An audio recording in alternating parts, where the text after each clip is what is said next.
सबसे पहले रामकृपाल जी, मैं आपके पास ही आना चाहूंगा। क्या वजह, मुख्य वजह क्या नजर आती है? और ये जो उम्र का हवाला दिया जा रहा है कि भाई उम्र ज्यादा थी इसलिए अब वो मुख्यमंत्री पद छोड़ना चाहते हैं, अगर विदाई इसी तरह से करनी थी तो फिर तो सम्मानजनक विदाई की तैयारी होनी चाहिए थी।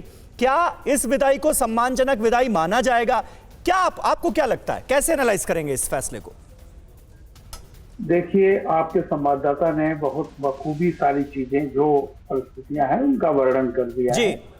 मैं मानता हूं कि येदियुरप्पा जी को ये पता था कि पार्टी हित में अब उनको जिस पर मुख्यमंत्री पद से हट जाना चाहिए, क्योंकि एक तो गुटबाजी बढ़ रही थी, दूसरे एक लंबी उम्र उन्होंने बीजेपी में गुजारी है और बीजेपी के उन नेताओं में से आते हैं जो कि बीजेपी, जैसा आपके संवाददाता ने कहा कि वो बिल्कुल एक मजबूत पाया है बीजेपी का।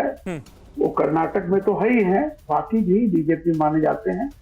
तो ये तो माना जा रहा था, येदियुरप्पा जी ने कहा भी था, कई बार ये संकेत दिए भी थे कि एक क्षण भी नहीं लगेगा हाईकमान, और जैसा कि उन्होंने चिट्ठी लिखा था कि ये 2 साल पूरे उनके हो रहे हैं।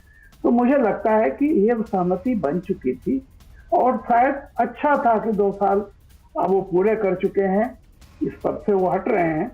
अब देखिए क्या होता है, हाईकमान क्या निर्णय करता है जी, इस पर अटकलबाजी अभी से कोई वो लगाना बड़ा मुश्किल काम होगा। ठीक है, अनिला जी हमारे साथ मौजूद हैं। अनिला जी हमारे साथ मौजूद हैं। अनिला जी, बीएस येदियुरप्पा ये कह रहे हैं कि मैं तो हमेशा अग्नि परीक्षा से गुजरा हूं। आखिर ऐसी क्या गलती हो गई थी कि अग्नि परीक्षा से गुजरना पड़ा बीएस येदियुरप्पा को? कर्नाटक में कमल खिलाने के जिम्मेदार नेताओं के तौर पर बीएस येदियुरप्पा का नाम भी सामने आता है, बहुत कुछ दिया है उन्होंने। 2 साल बाद ही इस्तीफा लेने की नौबत क्यों आई उनसे? देखिए समीर जी, कोई भी सफल व्यक्ति होता है और किसी भी क्षेत्र में हो, उसको अनेकों बार अग्नि परीक्षा से गुजरना पड़ता है, तब कर वो सोना होता है। और इसमें कोई दो राय नहीं है कि भारतीय जनता पार्टी, और खासतौर से मैं अगर कहूँ दक्षिण भारत में, अगर भारतीय जनता पार्टी के सबसे चमकते हुए, सोने की तरह तपे हुए, चमकते हुए अगर कोई हमारे लीडर हैं वो येदियुरप्पा जी हैं। और देखिए जिस प्रकार की उनकी शख्सियत है, 4 बार वो मुख्यमंत्री रहे, चाहे वो 2 बार 7 दिन और 6 दिन के लिए रहे, पर अगर हम गिनती में कहें तो 4 बार वो मुख्यमंत्री रहे हैं।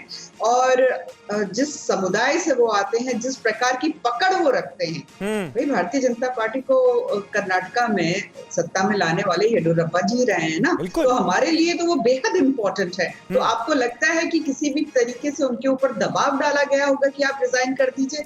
बिल्कुल भी नहीं। तो ये किस अग्नि परीक्षा का फिर वो जिक्र कर रहे हैं? मतलब अग्नि परीक्षा किस बात की थी? जो पार्टी में इन दिनों गुटबाजी शुरू हो गई थी, येदियुरप्पा के खिलाफ आवाजें उठनी शुरू हो गई थी, बयानबाजियों का दौर, इन तमाम अटकलों पर क्या विराम लगाने की ये कोशिश है पार्टी नेतृत्व की कि ठीक है इस्तीफा दे दीजिए, बात खत्म हो, हम आगे बढ़ते हैं? नहीं, ऐसा नहीं होता समीर जी। आप राजनीति को बेहद अच्छी तरीके से समझते हैं, you are very seasoned and senior journalist as well.